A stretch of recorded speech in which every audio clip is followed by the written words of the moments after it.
په خیر صاحب. سلام علیکم. خیر وروره خیر. صحت ښه ده؟ شکر. خیر اوسې وروره.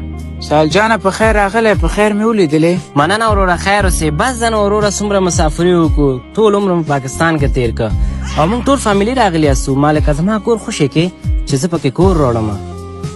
کور؟ کوم کور؟ دلته کور مور نشته، دا زما خپله کور ده، زما ځمکه ده. زه لاړ شه مخه دې ونیسه. ای وروره چې دا کارونه کې زه خپله ده، زه قواله لرم، هر څه لرم. قواله یې زه څه وکړمه؟ او څنګه چل مزمل جوړ په خیر؟ او ساحل خان په خیر راغله، پاکستان نه په خیر راغله. خیر اوسې وروره، مننه. څنګه چل څه خبره ده وروره؟ وروره ما دته 15 کاله مخکې د خپل ځای ورکړی و او په دې مې باور کړی و. نو اوس چې زه راغلم د پاکستان نه، دته یم چې دغه ځای بېرته ماته راکړه. نو دا ماته وایي چې دا ځای زما دی.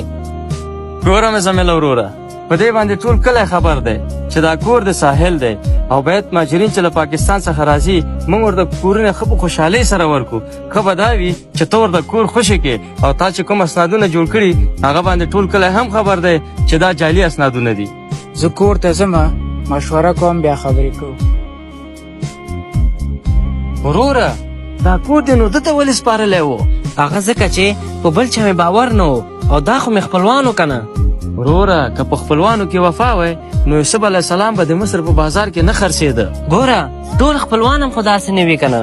دا منم در سره وروره، خو بعضې دغه شی پیدا کېږي د نورو نوم هم بدی.